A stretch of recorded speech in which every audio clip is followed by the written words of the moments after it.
आप सभी का अभिनंदन। भ्रष्टाचार के खिलाफ लड़ाई कभी आसान नहीं होता और उसमें गंभीरता और परिपक्वता की आवश्यकता होती है। The fight against corruption needs a lot of seriousness end of course a lot of maturity. आज हम शिक्षा मंत्री मनीष सिसोदिया जी के बारे में बात नहीं कर रहे हैं। आज हम आबकारी मंत्री, अगर साधारण भाषा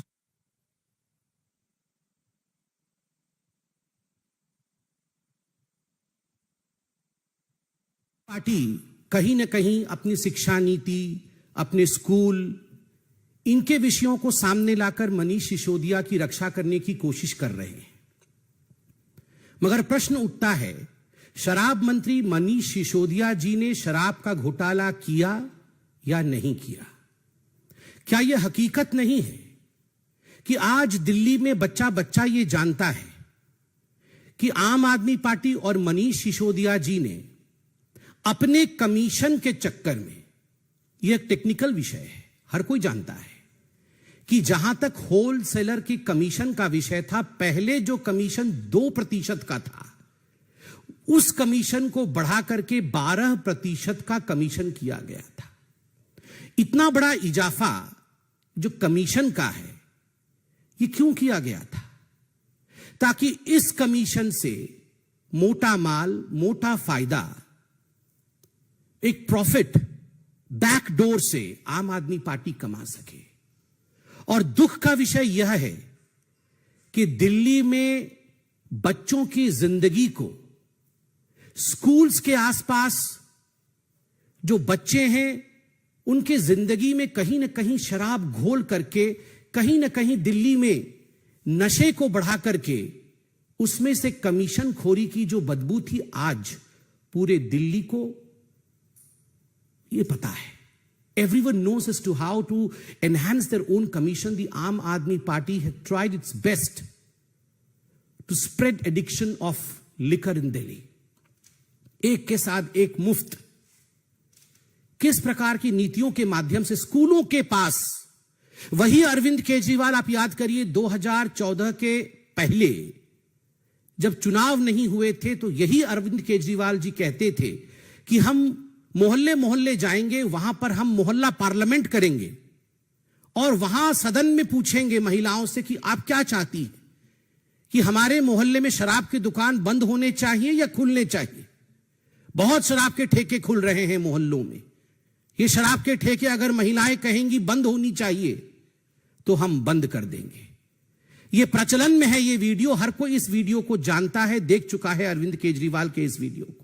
और वही अरविंद केजरीवाल जब चुनाव जीत कर आते हैं, तो ठीक उससे उलट कितनी कॉलोनियों में अधिक से अधिक शराब की दुकानें खोली जा सके, स्कूलों के पास कैसे शराब की दुकानें खोली जा सके, हमारे रिलीजियस वर्शिप प्लेसेस के पास कैसे शराब की दुकान खोली जा सके, इसका पूरा का पूरा एक षड्यंत्र किया, केवल और केवल भ्रष्टाचार और कमीशन के लिए।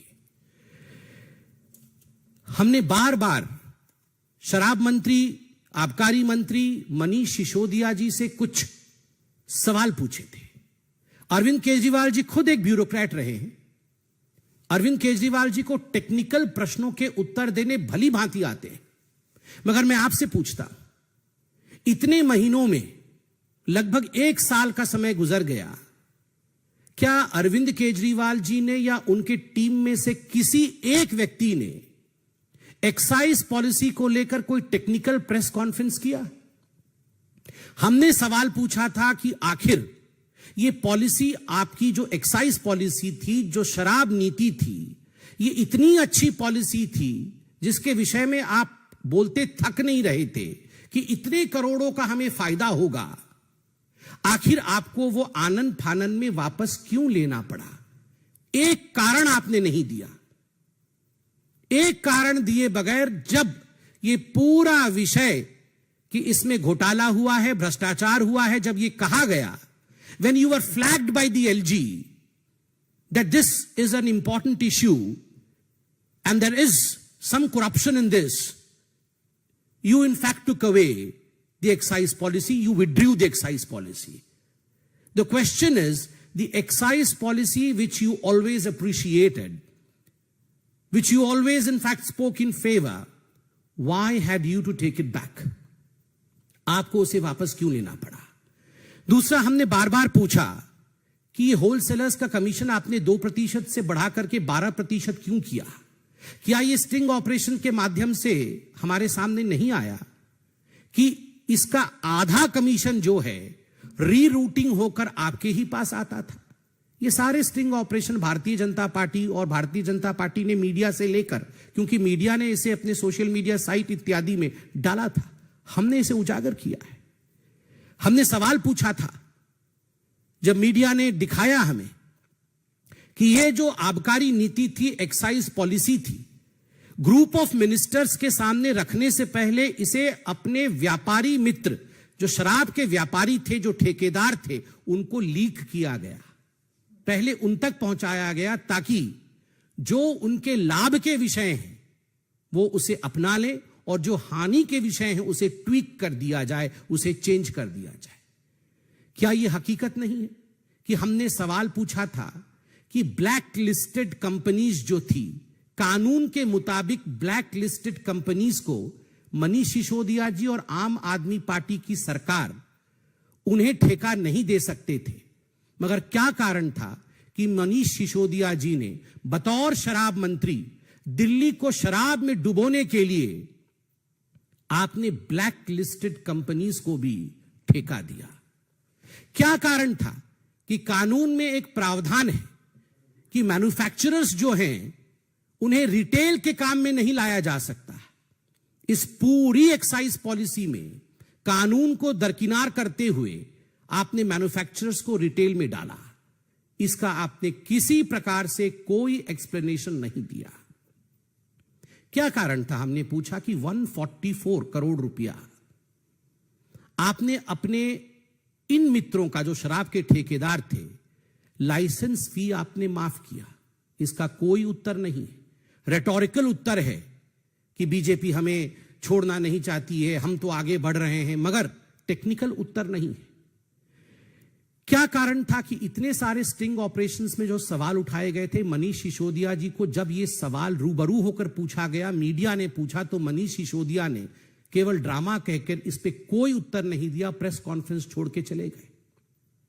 स्वाभाविक है, जो जांच एजेंसियां हैं वो जांच एजेंसी इमोशन पे काम नहीं करती है। जांच एजेंसी टेक्निकलिटी पे काम करती है।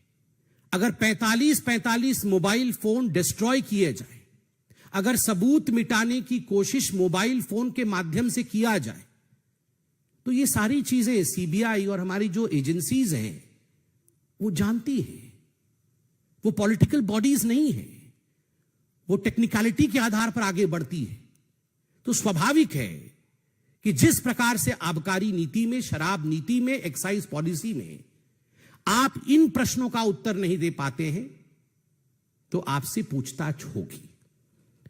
मैं अरविंद जी से इतना ही कहना चाहता हूं कि ये वही आम आदमी पार्टी है जो हर दिन एक लिस्ट निकालती थी कि देश में सबसे भ्रष्ट ये 15 लोग हैं, देश में सबसे भ्रष्ट ये 20 लोग हैं। आप याद करिए, उस समय ना बही होता था, ना खाता होता था। कोई सबूत की बात आप नहीं करते थे, आप सिर्फ कहते थे हम जानते हैं, ये हम कह रहे हैं कि ये 5 लोग सबसे भ्रष्ट हैं। मैं नाम भी गिना सकता हूं और आपको भी याद है कौन कौन से नाम आप बोल रहे हैं। ये बात अलग है कि आज आप उनसे गले मिल रहे हैं, उनके घर जा रहे हैं, मगर उनका नाम आपने सबसे भ्रष्ट लोगों में गिनाया था।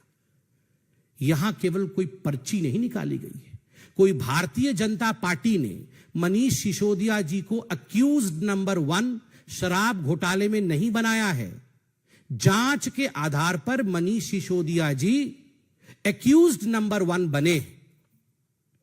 जिस प्रकार से बच्चों की जिंदगी के साथ खिलवाड़ करने की कोशिश की, मुझे तो शर्म आता है ये कहते हुए कि आज पूरे विश्व में ऐसा कोई शिक्षा मंत्री नहीं होगा जो शराब के घोटाले में गिरफ्तार किया जा रहा होगा।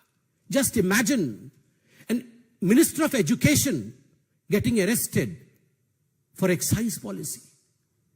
ये आंख खोलने वाला विषय है, ये चौंकाने वाला विषय है। बच्चे जो हिंदुस्तान के भविष्य हैं, स्कूल जो हिंदुस्तान के भविष्य को गढ़ता है, उस स्कूल के सामने शराब का ठेका खोलना और उस शराब के ठेके से 12% कमीशन लेना, उससे घोटाला करना, मनीष जी दुख होता है कहते हुए, you played with the lives of our kids. आपने हमारे बच्चों के जीवन के साथ खिलवाड़ किया, दिल्ली के बच्चों के जीवन के साथ, दिल्ली की महिलाओं के जीवन के साथ आपने ठीक नहीं किया। जिन महिलाओं ने चीख चीख कर कहा कि हमारी कॉलोनी में 10-10 ठेके खोले जा रहे हैं, यह भ्रष्टाचार का अड्डा है, आपने सुना नहीं। और इसका कारण है कि आज आप सलाखों के पीछे जा रहे हैं। जीरो टॉलरेंस फॉर करप्शन, भ्रष्टाचार को लेकर भारतीय जनता पार्टी का जीरो टॉलरेंस है। यह किसी प्रकार से भी राजनीति का विषय नहीं है और भ्रष्टाचार के खिलाफ यह लड़ाई, यह जंग हमेशा जारी रहेगी और रहनी भी चाहिए, क्योंकि स्वच्छ राजनीति, नशा मुक्त राजनीति, यही भारतीय जनता पार्टी हमेशा से ही कहते रही है। Agencies and the parties, these are separate issues. The war would be fought in the battle ground of courts. आप कोर्ट्स में लड़िए। सत्येंद्र जैन के लिए भी आप यही कह रहे थे कि वो बिल्कुल पाक साफ है, दूध के धुले हुए हैं, मगर कोर्ट ने अभी तक उन्हें बेल ग्रांट नहीं किया है। क्या कारण है कोर्ट ने उन्हें बेल ग्रांट नहीं किया है? क्योंकि there is merit in the case में मेरिट है, इसलिए बेल नहीं ग्रांट हुआ है। और आज बिल्कुल हम कह सकते हैं there is merit in the case of Manish Sisodia's corruption in excise policy, इसमें भी मेरिट है। इसलिए आप जिस प्रकार का ड्रामा कर रहे हैं, जिस प्रकार का दिखावा कर रहे हैं, दिखावे और ड्रामा से कुछ नहीं होता है। आप टेक्निकली इस विषय को जनता के सामने रखिए। बहुत बहुत धन्यवाद। कोई प्रश्न हो तो अवश्य पूछे। सर, अरविंद ने ट्वीट करके कहा कि मनीष बेकसूर है, उसकी गिरफ्तारी गंदी राजनीति है। लोग सब देख रहे हैं, लोगों को सब समझ आ रहा है, लोग इसका जवाब देंगे, इससे हमारा हौसला बढ़ेगा, हम संघर्ष के साथ और मजबूत होंगे। अरविंद केजरीवाल जी इतना कुछ ट्वीट कर रहे हैं। अरविंद केजरीवाल जी से आप पूछिए कि जो 6 प्रश्न भारतीय जनता पार्टी और भारत की जनता पूछ रही है, उसके उत्तर जरा ट्वीट कर दे कि ब्लैक लिस्टेड कंपनी को ठेका क्यों दिया, 2% से बढ़ाकर के 12% कमीशन क्यों किया, मैन्युफैक्चरर्स को रिटेल के बिजनेस में क्यों लेकर आए, 144 CR क्यों माफ किया आपने मित्रों का, पॉलिसी को वापस क्यों लिया। इतने प्रश्नों का उत्तर अरविंद केजरीवाल जी ट्वीट कर दें तो मुझे लगता है वो उचित होगा। यहां वहां की बातें ट्वीट करने से कोई लाभ नहीं है, कोर्ट में उसका कोई औचित्य नहीं है। बहुत बहुत धन्यवाद। Thank you.